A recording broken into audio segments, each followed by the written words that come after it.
Miami's season has been inconsistent, and the fans are equally torn about the team's chances of being a legitimate postseason threat. Are the Heat truly cooked? Can Jimmy Butler save them once again? So many questions and not nearly enough answers. So we put the Heat's postseason chances on trial today as we lay out our arguments both for and against Miami. It's a playoff mock trial on today's episode of Locked On Heat. You are Locked On Heat, your daily Miami Heat podcast. Part of the Locked On Podcast Network, your team every day.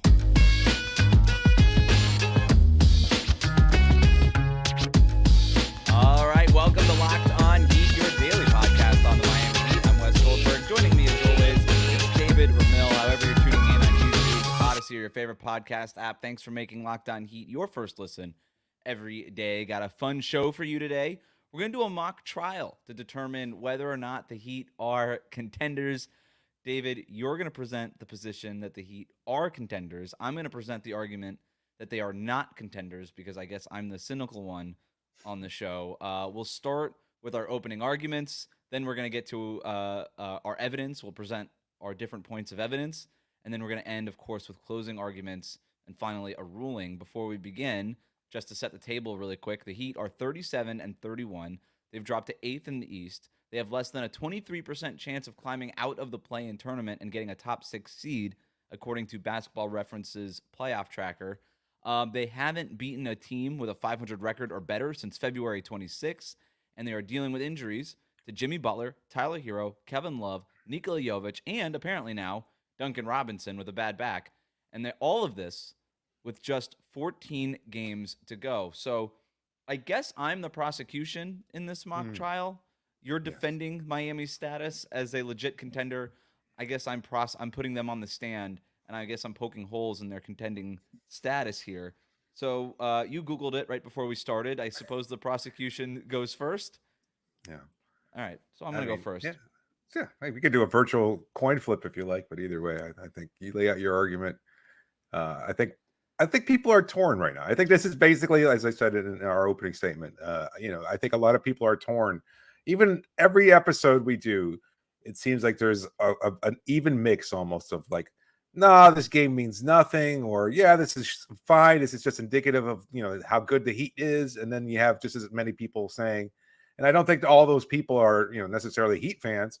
There are a few people probably coming in from some other fan bases as well to leave comments, but it's just interesting how many people come back to say the exact opposite, that, oh, this team is cooked. They were never good enough to begin with, et cetera, et cetera. So it's an interesting exercise, I think, to kind of lay out an argument. Everybody's free to make whatever judgment they may want, but I'm curious to hear how, based on our respective arguments, whether or not people will disagree or agree. We did put it out on a Twitter poll too, and we'll reveal the results to the Twitter poll later on. Sort of a jury with no power, because you and I rule this show with an iron fist. So what we say goes. This is more like a Judge Judy type trial where it doesn't really go to a jury, but we'd like to never watch an episode of Judge Judy. Can you believe it? Yeah, I'm familiar. I'm familiar with her work. You're familiar with her work. She's starting to make a comeback on social media. Like old clips of her stuff is like nice. in my algorithm. I don't know if that's just because I watched her when I was like homesick from school and that was sort of it. But let's move on. You ever watch a People's Court? I don't. I was watching Judge Judy. Okay, never mind. Let's move on to the opening arguments here. Go for it. I am the prosecution, poking holes in Miami's status as a contender. Here we go with the opening statement. The 1995 Houston Rockets, the 1969 Boston Celtics, the 2020 Miami Heat. What do all these teams have in common? They got to the NBA Finals in those seasons as a lower seed and then did diddly squat the very next year. Those 1995 Houston Rockets, the 6th seed, made it to the NBA Finals. Congratulations to those Houston Rockets. They lost in the second round pretty swiftly the very next season. The 1969 Boston Celtics made the playoffs as the 4th seed, missed the playoffs the very next season. The 2020 Miami Heat, who we can all remember, made the NBA Finals as the 5th seed in the East, got swept in the first round the very next year. No team that has ever made the finals as worse than number 4 seed has ever returned to the finals in the very next season. And here we have the 2024 Miami Heat, so similar to those 2020 Heat that we remember, and they are not going to be the exception. They were the 8th seed last year and were the first 8th seed ever to make it to the NBA Finals in a standard length regular season. Sorry, those 90s Knicks. Doesn't count. We only played 40 games in a year. They lost to the Denver Nuggets in the NBA Finals, as we remember. And even as the 8th seed, we're talking about like 2 seeds worse than the worst seed that we were talking about previously, the 1995 Houston Rockets. And even that team couldn't get out of the second round. This team is back to being a play-in team again this year, more likely than not, with 14 games left. There was no historical precedent for the team last year to make the run that it did. And because of that, there's even less of a historical precedent for the team to do it twice more, to do it twice in a row, I should say. Past performance does not dictate current performance or future performance. We never look at a team based on what they did the year previous and apply those things to what that team can do this season. And just because the Heat haven't proven it yet does not mean that they are going to prove it in the future. Maybe, like every other team in the NBA, we take what we see in front of us and we believe that to be what is true and not some imaginary thing that we think can happen, or even something that did happen with a different team in a different league a year ago, with different competition and different factors and different variables. I think the team in front of us is simply the team in front of us, and I will present my evidence as to why even this year's team does not have the upside that last year's team did. I'll do that when I present my evidence later on. But for right now, I think just the idea of this team did it once before as a reason that this team could do it again bears absolutely no fruit and should be thrown out the door right away as any sort of reason why they could do it again. End my closing arguments. I don't know if that's how it works in court, but I don't know if I say and scene. I think you just say thank you and sit down. Thank you, Judge. Judge Judy. Thank you, Judge Judy. I yield my time to the defense. I don't know. Your turn. All right. Ladies and gentlemen of the listening audience, I think it's fitting that in just a few days, we'll be celebrating, at least as we measure our yearly calendar, the beginning of a new season, spring. It's a time of rebirth, of putting away your winter coats for a few more months, of seeing the first few blades of grass poke through the clouds of snow outside your door. Or if you live in Miami, it really doesn't mean anything at all, except that you're probably going to be seeing more mosquitoes than you did over the last few months. For the Miami Heat, spring begins a little bit later, but holds the same significance. When mid-April rolls around, there's an understanding that these games matter, and that they matter because they are what really define you. It's something that Jimmy Butler has learned over the years of his NBA career, now that he's made his money and established his brand. No one gives a damn if you beat the Boston Celtics in November or if you lose to the Washington Wizards in March. But we all remember Jimmy Butler having put on one of the most incredible displays of basketball artistry that we've ever seen in October of 2020, something you just referenced, when the world was in a dark place and no one knew what was going to happen next, hunched over the tables next to the makeshift courts in the Orlando bubble, giving it his all because that's what he came to Miami to do. And 2 years later, he did the same thing, just falling short of reaching the finals for a second time in 3 seasons. And then, again, just last year, when no one thought Miami could possibly do it again, well, they did. Because they are the Miami Heat, because they are inevitable, because you can always count on them to show up. Like spring, no matter how dark and bleak the winter or regular season could be, life and the Miami Heat find a way. Thank you. Very good. That's the opening arguments. We'll take it to evidence after this here on our Locked On Heat mock trial. Are the Miami Heat contenders? Get to it next. Today's episode is brought to you by eBay Motors. Passion, drive, and patience. What brings home the winning trophy is also what keeps your ride or die alive. It's eBay Motors. They've got everything you need to maintain your vehicle and to level it up to peak performance, from superchargers to roof racks, exhaust kits, LED headlights, and more. Whether you're into speed, power, or style, eBay Motors has got you covered. With over 122 million parts for your number one ride or die, you'll always find exactly what you're looking for. And with eBay's Guaranteed Fit, your part is guaranteed to fit your ride every time or your money back. Because with eBay Motors, you're burning rubber and not cash. With all the parts you need at the prices you want, It's easy to turn your car into the MVP and bring home that win. Keep your ride or die alive at ebaymotors.com. Eligible items only. Exclusions do apply. eBay guaranteed fit. Only available to U.S. customers.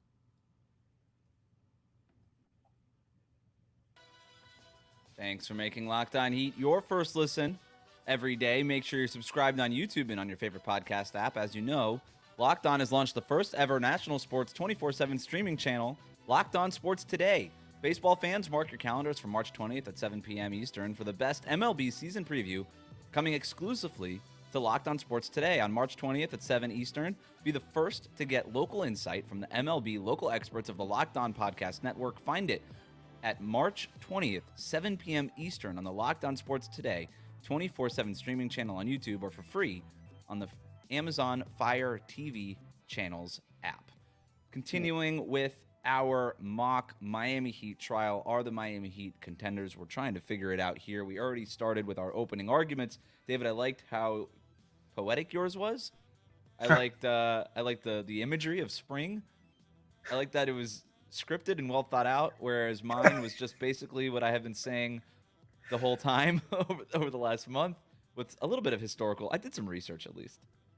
You did look up the teams. No, I think that's kind of the basis for any argument when you're looking at the Miami Heat and what they've been able to accomplish over the last 4 years. And even though we're on opposing sides of this right now, at least technically for the sake of the show in this episode, my argument is basically less rooted in something realistic or tangible in terms of what we've seen. Yeah, what we've seen over the course of the first 70 games. I mean, maybe fact and reality is not exactly it, right? It's just you've seen 70 games. They provided a sample of what this Heat is capable of. Some good and some bad, mostly inconsistent and mostly hurt, and which is why my idea that they can still be contenders, or can be still viewed as contenders, is because I believe in what they're capable of. So we'll lay that out soon. How many points of evidence do you have? I have A, B, and C here, which I think, again, is how you do it in court. I think you have like evidence A, evidence B, evidence C. I have A, B, yeah, C. That's fine. That's fine. I've got three points here that I can point to. Yeah. So why don't we do, should we, instead of just doing all of our evidence right away as a presentation, let's just do Exhibit A. Wow, changing the rules of the American legal system on this podcast. Is it? I don't know how it works. Yeah, have you never seen a courtroom drama before? I know you watch TV. Okay. So we present all our evidence. We go A, B, C. Yeah. Okay, you lay your case out, and everybody goes, whoa. Everybody, the jurors start looking at each other, shaking their head. What do you think would be more interesting in terms of the podcast format, though? Because trials are boring. So do you think it would be more interesting if we rotated evidence A? I think that would be maybe more interesting if we almost went snake style. Wow. I'm gonna go evidence. I'll go with my first point of evidence. What's the TV show now that everybody loves? Isn't there a special crimes unit or something like that? In the middle of the NBA season, I watch basketball. I don't watch I don't watch it. I don't watch any network. I have we got halfway through Love is Blind during family hour yesterday. I don't know what that is. Love is Blind reunion. Love and Blind to have a reunion. I missed the original show. Man, what have I been you missed doing? A lot. There's a lot to Jimmy and Chelsea. I still haven't figured out what's going on with them, but we're gonna get there tonight before the games start up on a Tuesday night. Why don't we do this? I'm gonna present evidence A, and then if you feel like you have a good counterpoint to it, then you go, and if not, then I'll just continue. Let's just do that. Fair enough. Evidence. My evidence A is what I am calling it, and I don't know again if that's correct. It's something that I presented before, but I'm gonna go a little bit deeper. Miami. They are 3-18 against teams with a top 10 point differential this season. I've repeated that stat because it's worth repeating, and I'm repeating it again now because, hey, those are the teams that you're going to play in the playoffs, the good teams. Those are the ones that make the postseason. You don't get to beat up on the Detroit Pistons like you have over the last 3 games. Miami's last 3 wins are all over the Pistons. The Pistons are not going to make the playoffs, so you don't get to eat up those cupcake teams anymore. You actually have to beat the good teams, which is something that the Heat have struggled with. Not only have they struggled to beat the good teams this year, they have struggled to beat the teams that they're probably going to play in the first round this year. If they enter the playoffs as the 8th seed, they're going to play the Boston Celtics.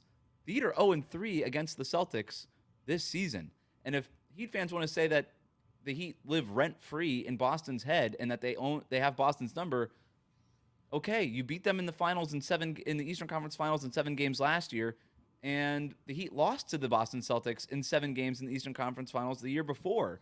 So I don't think anybody has anybody's number. They're 500 against each other in 2 7-game series in the conference finals over the last 2 years. One year they were the 1 seed, and one year they were the 8th seed. So it's not even like the Heat upset them it was like an upset in the first year when they lost the 7 games. So I don't think that I think that's overstated.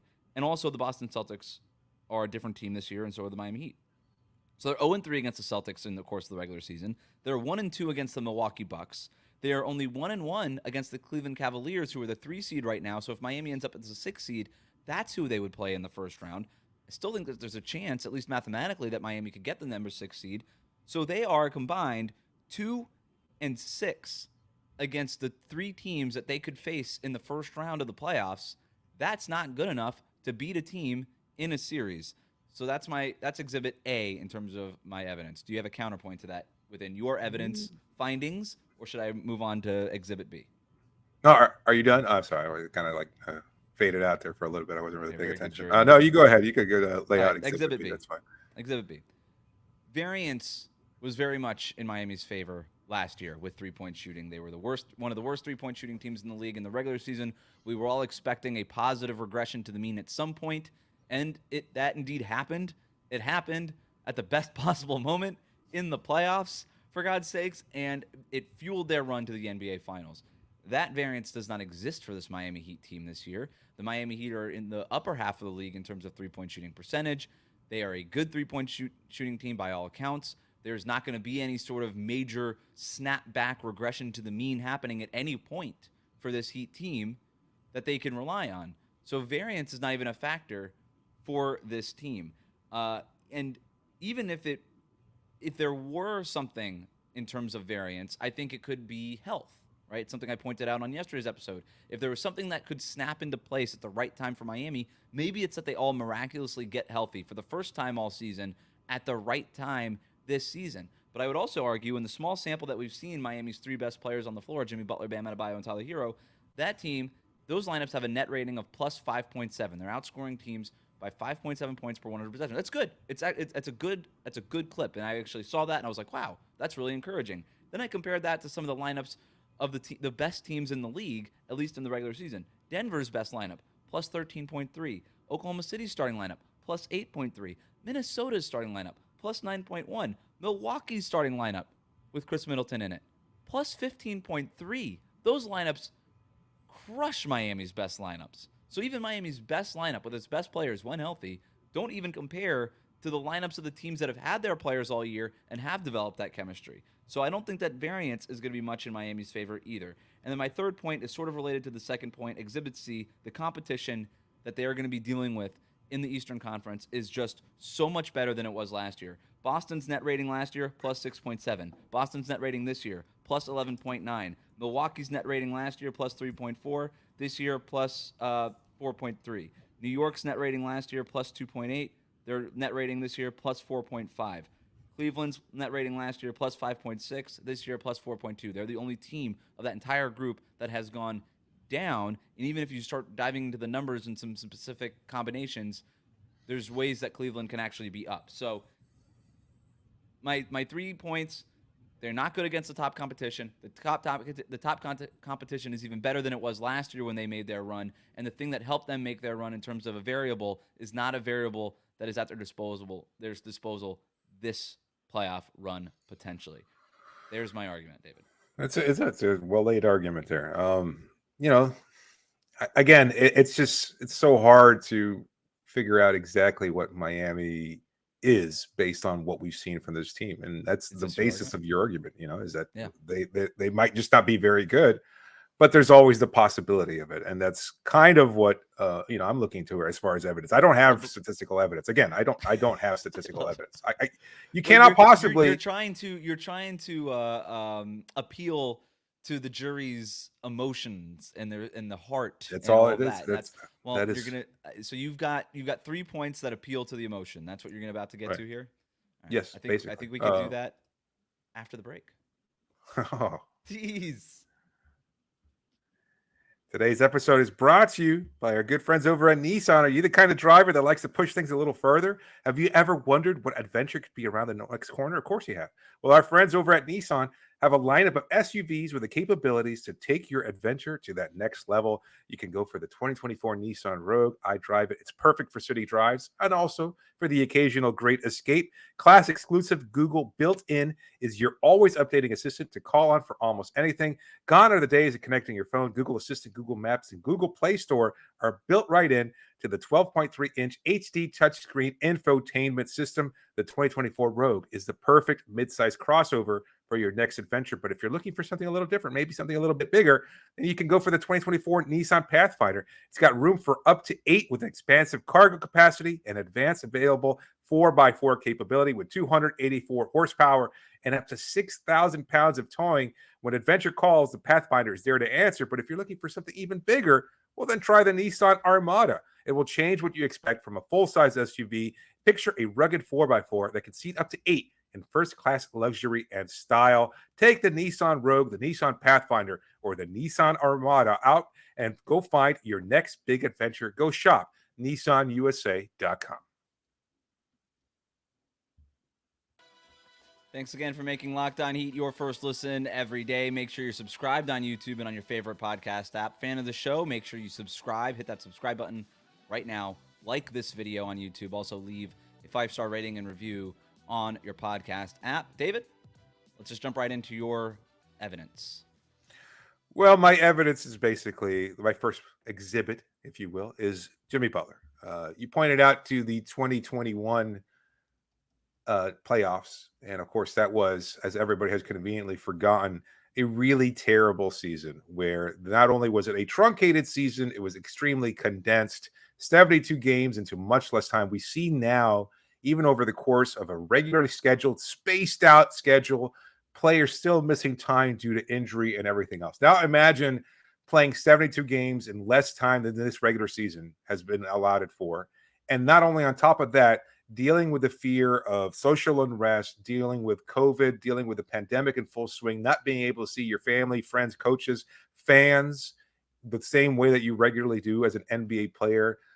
It's not an insulated area like the Orlando bubble. It's much more wide open and much more scary as a result.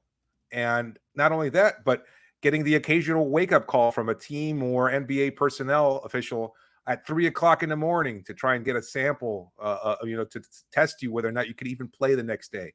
Guys missing time. Mario Chalmers out of the league for years, getting a 10-day contract so that he can fill in because you just need a body at that point. That was the 2021 regular season. So if you're looking at where Jimmy has failed, where he was stupidly locked in publicly and not privately, where he should have been, then that is your evidence right there that everything else that we've seen from Jimmy Butler, with the exception of that one terrible, horrible season that shouldn't even have been played, is that Jimmy Butler over the last 4 years has been the best playoff player that you could possibly get. Not Steph Curry, not Jason Tatum or Jaylen Brown or anybody else.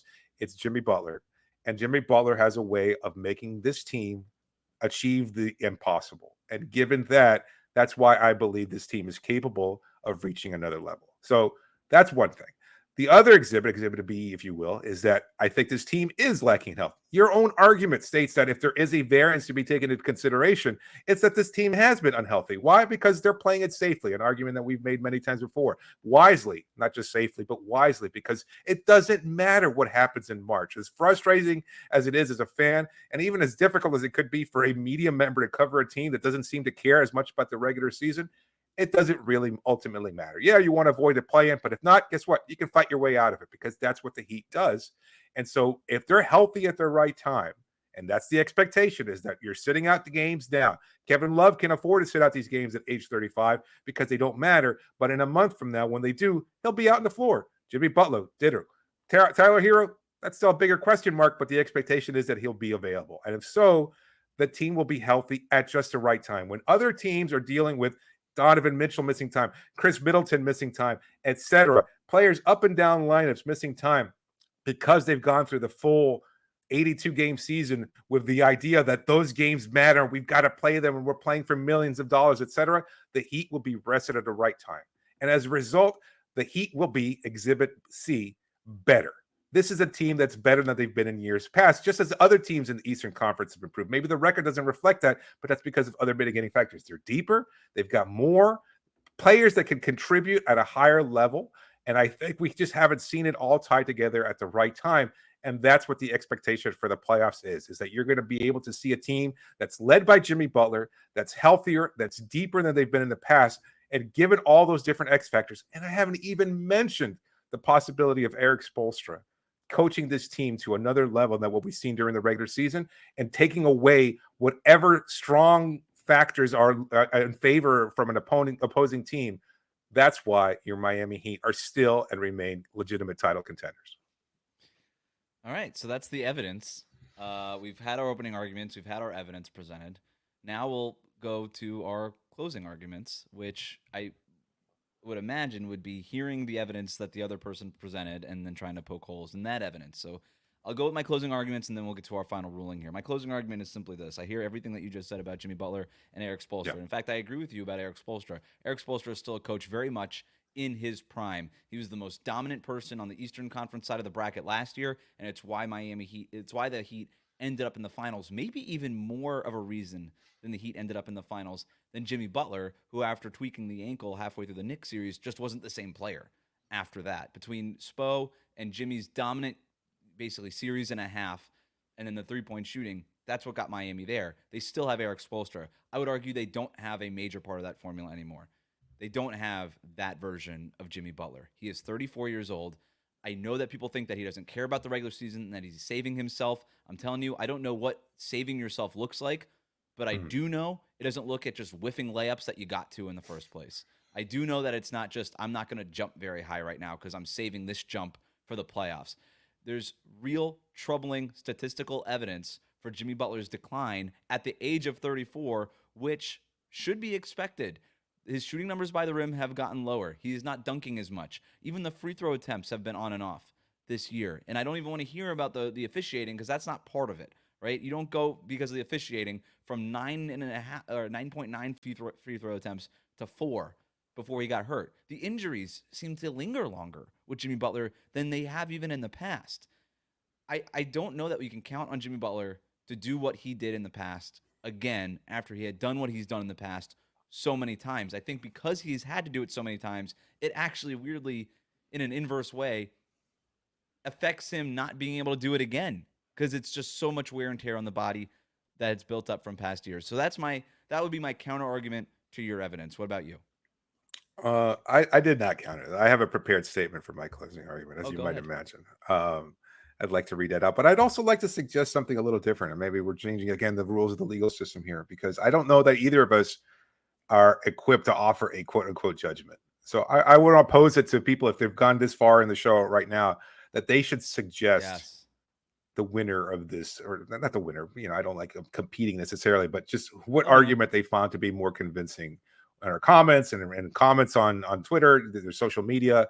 Engage the people. They're really what we're representing. I'm the voice of Heat fandom. You're the voice of a different aspect of Heat fandom. The one that's a little bit less, more bleak, perhaps. More skeptical about Miami's chances. Less rosy, less rose-colored glasses, less idealistic, less living naive. in a fantasy world. Yes, less naive. Very good. All right, your closing argument then. All right, here we go. Wes, you certainly laid out a convincing argument. I knew you were going to have a convincing argument even before you actually laid out a convincing argument. And there's no denying that Miami's path is a difficult one. But then again, this isn't a team that has ever shied away from difficulty or challenges, and I don't expect this year to be any different. Of course, that isn't to say that I know Miami will get to the finals again, or that Jimmy will become Michael Jordan, or that Tyler Hero will shoot 50% from three-point land. No one knows. And that same idea applies to Boston or Milwaukee or New York. Life is unpredictable, and basketball is no different. Here we are in mid-March, and one of the biggest sporting events of the country, the NCAA tournament, is a testament to that. Men and women find a way to win despite the rankings and the history and the top names. The NBA, for all of its professionalism, is no different. A team with decades of winning and top draft picks can still be beat. That history doesn't matter. The games have to be played, and players, no matter their regular season success or their draft pedigree or their individual accolades, still come up short. Life is unpredictable because people are unpredictable. Shots don't fall. Mistakes are made. The games have to be played because the outcome is never guaranteed. And that's why we watch. That's why we enjoy sports. That's what makes basketball so great. And that's why the Miami Heat have a chance. And sometimes, because no matter how unlikely, David beats Goliath. Thank you very much. All right. Now time for the ruling. We've heard the opening statement, the evidence, the closing arguments. Closing statements. So I guess it comes down to you and me, but I'm gonna go to the poll first. So we polled Locked On Heat listeners on our Twitter account before we started recording.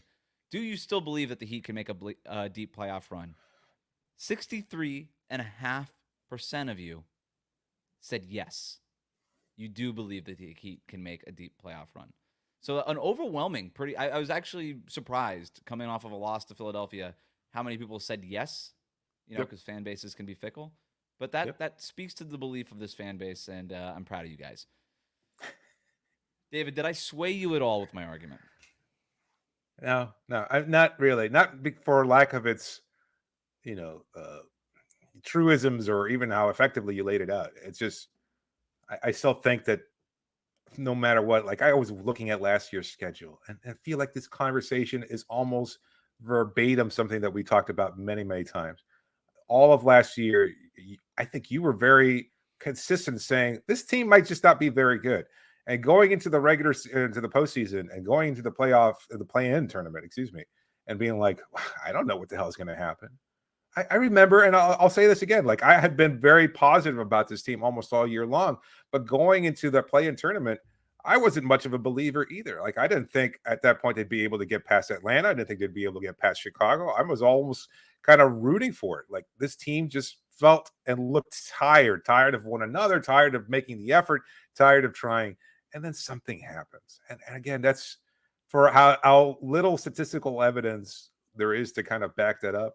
I still believe in the ability for a team to do the unpredictable. And that's what makes sports so good, So as much as of a good statistical based, argument you might have made, people are still people. And you can't break it down to just the numbers as much as you'd like to. I thought I presented a great argument full of facts and reasons and objectivity and historical precedent. And I thought you basically played to the emotions, and I thought your case wasn't very good. I to be honest, it's like emotional evidence that doesn't work for me. Like just appealing to the heart, appealing to my fandom, like it just. Like you said, I'm the cynical fan. It's not gonna work on me. That's not the argument for me. I want data points. I want reason. And you didn't really present a whole lot of that. That said, damn it, I can't quit this team, man. I can't. I can't pull you back in. I can't, man. I know that they haven't beaten a good team in almost a month. I know that they don't have a single statement win all season. I know that the Eastern Conference is going to be harder than it was last year. And yet, if you really, really ask me, Wes, what do you think is going to happen? And if I just gave you a point blank answer, in any interview and anything I do, when I talk to people, I don't think this team is very good. I don't really see the evidence as to why this team is good. Everybody's going to tell you that you can't count the Miami Heat out, and nobody will tell me why I can count the Miami Heat in, right? Right. But if you really, really ask me in a sober moment, and like a really truthy moment. Maybe not a sober moment. I think that might be the difference. Yeah, maybe actually a little bit less of a sober moment. Like, do you still believe in this team? The answer is yes, and I can't. I hate it. I hate it because they haven't given me a reason to believe all season long, and I think that's why this season has been so frustrating. Is because I just want them to give me a reason to believe instead of just blind belief, which is what we feel like we're acting on now. But I still do. I think Erik Spoelstra is by far the best coach in the league. I think there is a way for Jimmy Butler to turn it back on. And I've seen enough from this team that when Jimmy is going, and if he can get back to an all-NBA level, I think Bam is better than he was last year. I think Duncan most certainly is. Caleb is now with the playoff experience. You have the addition of Jaime Jaquez Jr. I think Terry Rozier, I think, is an upgrade over their point guard situation last year. Yeah. Like, there's ways you could talk yourself into it. and I'm going to just keep talking myself into it. And when the Heat are playing Boston, Milwaukee, or Cleveland in the first round of the playoffs, I don't know who I'm going to pick because I tend to be a little bit more cynical in my choices. I think I picked against the Heat every round last year. I think you did. And they made it all the way to the finals. So Yes, they did. I think you win, David. I think you win. I'm gonna. Nobody wins. bang He the video fandom gavel. wins. That's He it. fandom wins. That's all He it is. fandom wins, I suppose. That's it. That'll do it for us today and our mock trial. Thanks for making Locked On Heat your first listen every day. Hit that subscribe button on YouTube. Follow us on your podcast app. Everydayers. We will be back Wednesday night with our reactions to the Miami Heat's final game on this 4-game road trip against the Cleveland Cavaliers. A big one, potentially, to try to get a win over one of these teams that they could play in the first round. Maybe a statement win against Cleveland. We'll see. Thanks for listening. That'll do it for our mock trial.